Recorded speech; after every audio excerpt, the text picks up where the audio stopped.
नवी मुंबईतल्या दहीहंडी उत्सवाला आता सुरुवात झाल्याचं पाहायला मिळत आहे। ऐरोलीमध्ये विजय चौगुले यांच्या उपस्थितीमध्ये आता या ठिकाणी दहीहंडीला सुरुवात झालेली आहे। पूजन या ठिकाणी पार पडलंय। हे स्वतः शिवसेनेचे उपनेते विजय चौगुले या ठिकाणी उपस्थित आहेत आणि या उत्सवामध्ये सहभागी होताना आपल्याला पाहायला मिळत आहेत। त्यांनी एक आकर्षक टी शर्ट देखील घातलेला आहे। अनाथांचा नाथ एकनाथ असा आशय देणारा हा टी शर्ट त्या ठिकाणी आहे।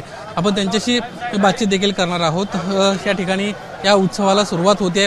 हंडी आता वरती ट्रेनच्या माध्यमातून उचलली जाते आणि काही क्षणांमध्येच या सोहळ्याला जी आहे ती या ठिकाणी सुरुवात होताना आपल्याला पाहायला मिळेल। नवी मुंबईतली ही आकर्षक दहीहंडी आहे आणि या दहीहंडीसाठी महाराष्ट्रभरातून वेगवेगळे कलाकार या ठिकाणी येत असतात। संजू राठोड, गौतमी पाटील ही सर्व मंडळी या ठिकाणचं आकर्षण आहेत। अमृता कानविलकर येणार आहे, सोनाली कुलकर्णी देखील या सोहळ्यासाठी येणार आहे। यंदा या सोहळ्याचा एक वैशिष्ट्य म्हणजे यंदाच्या या सोहळ्यावर कुठेतरी महानगरपालिका निवडणुकीची छाप देखील आपल्याला पाहायला मिळते।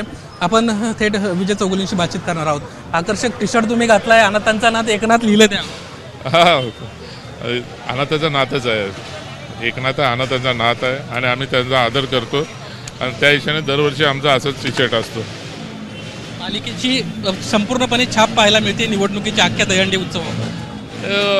निवडणुकीची छाप आम्ही कधी निवडणुकीला आम्ही 12 महिने तयार असतो आणि शिंदे साहेबांचं आम्हाला सहकार्य असल्यामुळे, शिंदे साहेबांचा आम्हाला पाठबळ असल्यामुळे, त्यांचा आशीर्वाद असल्यामुळे आम्ही निवडणुकीला वगैरे आम्ही घाबरणाऱ्यापैकी नाही आहोत।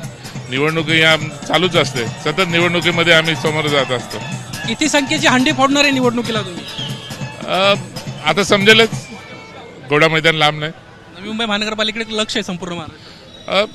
नवी मुंबई महानगरपालिका ज्या पद्धतीने नवी मुंबई महानगरपालिकेमध्ये राजकारण चाललं आहे त्या पद्धतीने पाहायला गेल्यानंतर शिंदे साहेबांचं स्वतः लक्ष आहे, खासदार साहेबांचं लक्ष आहे आणि आम्ही सर्वजण त्यांचे सर्व आम्ही सैनिक आहोत, आम्ही लढायला तयार आहोत। पालकमंत्र्यात लॉटरी लागली शिंदे साहेबांना आणि त्यामुळे ते मुख्यमंत्री झाले। जर मुकेश अंबानी जर मध्ये पडले नसते तर ह्यांचीच लॉटरी नसती लागली।